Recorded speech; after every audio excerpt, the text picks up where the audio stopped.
Et salut à toi, j'espère que tu vas bien. Aujourd'hui on se retrouve pour ce nouvel épisode du podcast Nourris ta santé. Et aujourd'hui j'avais envie de parler un petit peu de la nutrition autour des entraînements et notamment de parler de certains points qui sont faux mais encore beaucoup de personnes font l'erreur. Alors ça va pas être l'épisode je pense sur ce sujet le plus développé que je vais faire. Mais c'est surtout en fait un petit rappel, j'avais envie de faire un épisode un petit peu plus récap puisque j'ai déjà parlé de ce sujet sur pas mal d'épisodes et c'est justement aussi pour ça que je fais un récap, puisque j'ai effectivement parlé de plusieurs sujets de manière précise, mais du coup des sujets assez précis, et j'ai pas fait vraiment un épisode global autour de la nutrition sportive, et donc je pense qu'il est intéressant de parler un petit peu de ça, d'en reparler du moins, et si évidemment ça t'intéresse de manière plus précise, je t'invite à aller écouter les autres épisodes.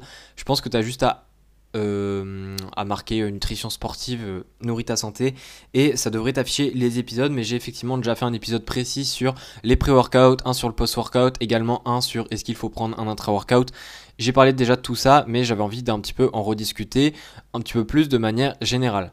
Donc il y a pas mal en fait d'idées autour de la nutrition sportive, et notamment les sportifs en eux-mêmes qui ont des croyances autour de ça, et donc qui créent un petit peu, ou pas qui créent, mais qui structurent leur nutrition autour de leur entraînement en fonction de ces croyances, et pourtant ces croyances-là parfois sont vraiment totalement à côté de la plaque, ce qui peut amener à une nutrition soit carrément malsaine, soit carrément juste une nutrition en fait qui n'a aucun intérêt, c'est-à-dire des efforts fournis en fait qui ne vont pas apporter de résultats puisque ce sont des conseils qui sont faux.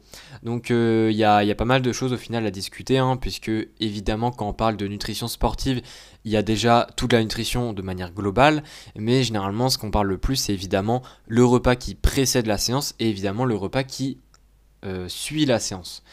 Donc généralement là où il y a le plus de mal-compréhension, d'incompréhension plutôt, c'est c'est pas autour de la séance, mais c'est plutôt avant la séance. C'est notamment le pré-workout, puisque le pré-workout, parmi tous les repas autour de la séance, parce que le repas, en fait, dans la séance, il faut savoir que c'est quelque chose qui est rarement nécessaire, donc je le considère pas comme le plus difficile, mais le pré-workout, c'est vraiment le plus compliqué. Si vraiment on doit parler en termes de difficulté à bien structurer l'alimentation pour que ça puisse être efficace, puisqu'au final, c'est très simple à comprendre, mais le pré-workout, c'est tout simplement tous les aliments qui vont être consommés avant ta séance de sport. Et donc, c'est-à-dire que entre guillemets, la digestion du repas va se faire pendant la séance de sport, alors que le post-workout, vu que c'est après la séance de sport, au final, après ta séance de sport, tu vas peut-être juste aller travailler, tu vas peut-être carrément dormir, enfin bref, tu vas pas faire un effort physique spécifique avec la recherche d'une performance spécifique comme tu l'as fait pendant ta séance, et donc évidemment la structure de ton repas va avoir beaucoup moins d'impact, va avoir beaucoup moins de répercussions, de gêne ou peu importe sur ce que tu vas faire après. Donc c'est surtout au niveau du pré-workout il y a pas mal d'idées reçues, et il y en a pas mal et je vais en citer quelques-unes. Donc déjà il y a la première, c'est au niveau des macronutriments.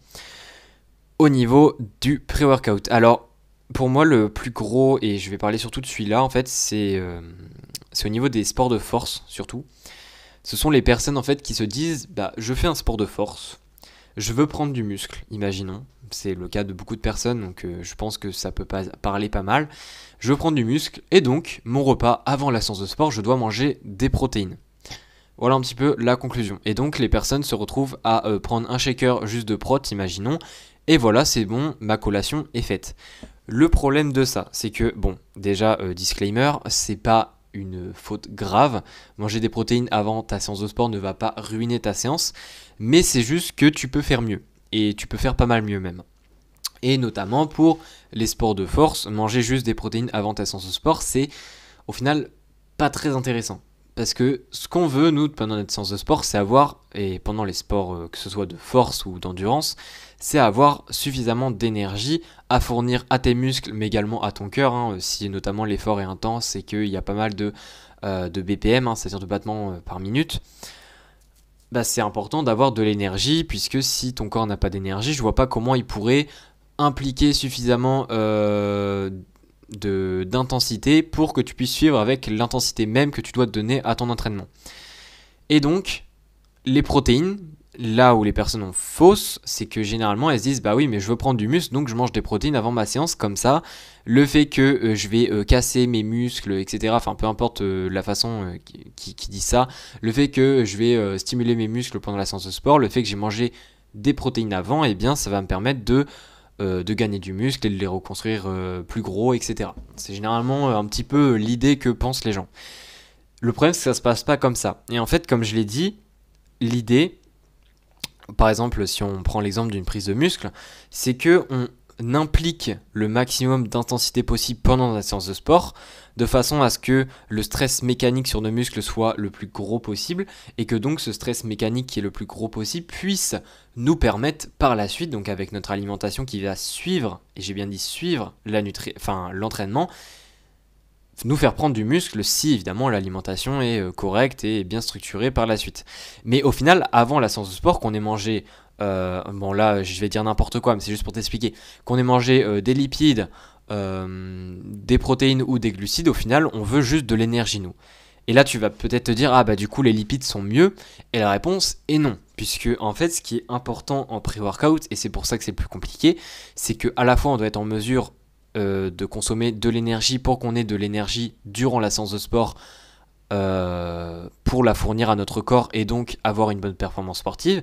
Mais évidemment, vu que le repas précède la séance de sport, et ce qui veut dire que le repas n'est pas très loin de la séance de sport, alors plus ou moins selon à quelle heure tu le prends, eh bien en fait il faut que oui tu manges de l'énergie pendant ton repas, mais évidemment il faut que cette énergie du repas soit déjà disponible pendant ta séance de sport. Et donc ça veut dire qu'entre le moment où tu as fini ton pré-workout et le moment où tu commences ta séance de sport, la digestion doit être suffisamment faite pour que tu puisses en quelque sorte utiliser l'énergie que tu as consommée juste avant. Et ça, les lipides ne peuvent pas le faire, puisque les lipides certes ont 2 fois plus d'énergie, donc de calories, que les glucides et protéines, mais par contre ils sont beaucoup plus longs à digérer, donc au final tu n'auras pas les lipides correctement digérés au moment où tu vas commencer ta séance de sport. Évidemment, ça dépend de la quantité que tu consommes, mais pour que tu aies suffisamment d'énergie juste avec des lipides, il faut que tu en consommes de trop, en fait, tout simplement, pour que tu puisses tu pourras pas les digérer correctement avant ta séance.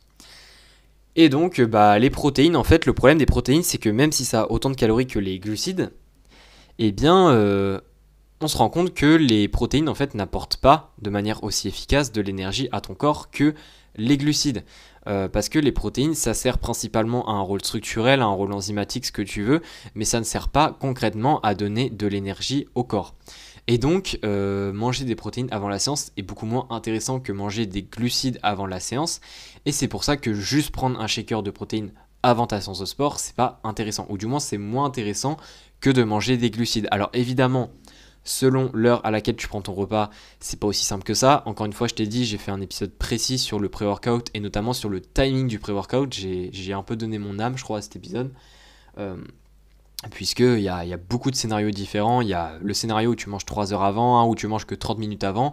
Et évidemment, entre ces deux scénarios, tu te doutes bien que le repas ne va pas du tout être le même. Et que 30 minutes avant, il n'y aura pas du tout de lipides. Il y aura très peu, voire pas de protéines, mais il y aura quasiment que des glucides au final. Alors que 3 heures avant, au final, tu peux mettre les 3 macronutriments. Alors, évidemment, pas dans des proportions au hasard, mais ça, j'en parle plus dans d'autres épisodes. Mais tu te doutes qu'il y aura quand même plus de liberté. Donc voilà un petit peu pour ce premier point. Je pense que c'est un point qui est important de rappeler, puisque l'erreur est assez couramment faite. Alors c'est pas une grosse erreur comme je l'ai dit, mais le problème en fait c'est que c'est juste des tout petits changements qui peuvent à long terme faire de grosses différences, puisque si au final à chaque entraînement tu peux être en mesure d'un petit peu plus performer grâce à un petit peu plus d'énergie, eh bien tu vas gagner beaucoup de choses à long terme, parce que évidemment l'effet cumulé de tes entraînements peut faire de grosses différences sur plusieurs semaines et plusieurs mois. Donc voilà un petit peu pour ça. Ce que je peux aussi parler, c'est au niveau des suppléments. Alors il y a des personnes qui prennent en fait des suppléments, que ce soit du magnésium, des vitamines, peu importe, qui prennent des suppléments avant la séance. Parce qu'elles se disent, si je prends mon supplément avant la séance, eh bien juste avant la séance, au final, je vais avoir d'un coup des bons taux de vitamines ou des bons taux de minéraux ou je ne sais quoi, et donc je serai plus performant à la séance de sport.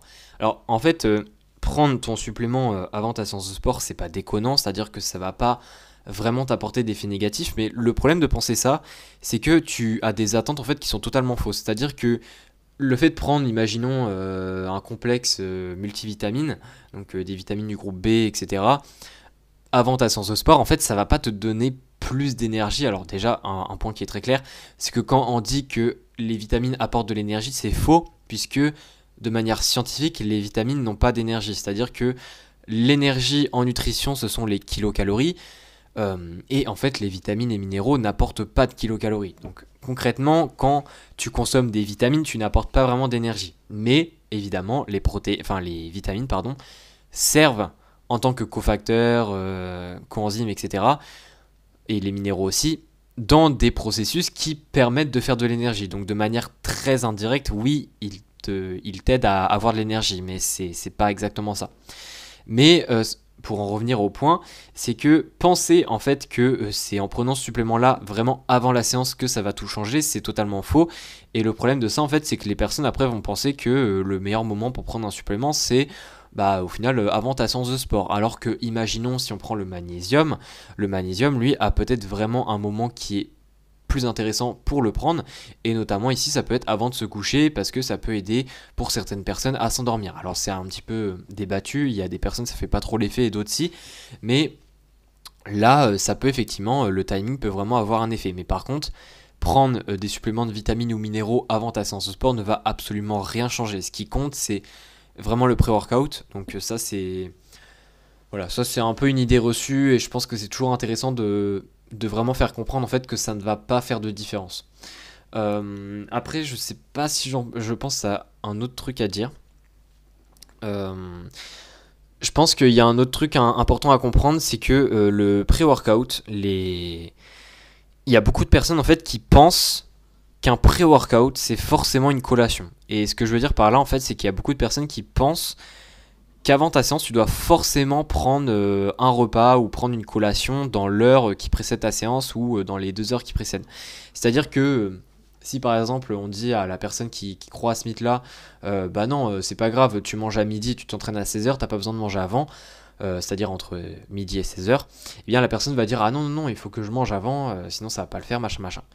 En fait, et que ce soit sport d'endurance ou sport de force, hein, alors évidemment selon l'effort que tu fais, hein, parce que si tu fais par exemple une énorme séance d'endurance, déjà il y a tout un aspect nutrition pendant la séance, mais le sujet est différent. Mais pour des séances basiques, on va dire, il n'est pas obligatoire de manger, on va dire, juste avant ta séance. En fait, ça va pas changer grand chose, et justement, ça peut même, selon les autres repas que tu as pris déjà avant dans ta journée, ça peut même, on va dire, surcharger ta digestion et donc poser plus de problèmes que de bien. Donc ça c'est un petit peu le dernier point que je voulais dire dans cet épisode. Comme ça j'aurais parlé un petit peu de 3 points autour de ce sujet, 3 idées reçues on va dire.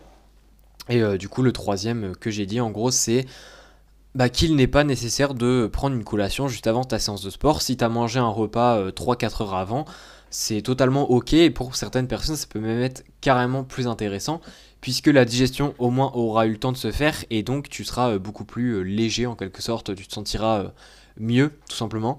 Et je sais que notamment c'est mon cas moi pour les séances d'endurance, je déteste prendre une collation avant une séance d'endurance, sauf si vraiment j'ai pas mangé depuis longtemps ou quoi, ou je viens de me réveiller. À savoir que certaines séances d'endurance je peux les faire à jeun. Ça dépend, ça encore une fois ça dépend de l'intensité, hein, la question d'à jeun, mais ça c'est un autre sujet. Mais voilà, il y a pas, selon les préférences de chacun, etc., il n'y a pas d'obligation de vraiment manger avant la séance. Ça peut être contre-productif pour certains, même si pour d'autres personnes, ça peut être plutôt productif. Alors, il y a tout un aspect placebo aussi, mais chacun est différent et c'est encore une fois quelque chose qui s'adapte à chacun. Donc voilà un petit peu pour cet épisode. En tout cas, si tu veux plus d'informations euh, pour tout ce qui est pré-workout, comment structurer vraiment précisément, j'ai à la fois fait des épisodes de podcast que tu peux retrouver, mais j'ai aussi fait, si ça t'intéresse au niveau du format, un PDF gratuit sur justement ce sujet-là, c'est-à-dire que je t'explique en précision dans ce PDF-là, qui fait, je crois, une dizaine de pages, il n'est pas très long, hein, c'est vraiment, j'ai vraiment essayé de synthétiser en détaillant quand même, comment en fait structurer ton pré-workout, ton post-workout, est-ce que tu as besoin d'un intra-workout. Je parle de tout ça et donc si ça t'intéresse, je t'invite à cliquer sur le premier lien dans la description du podcast. Et sinon, on se dit à la prochaine pour un nouvel épisode. Allez, ciao.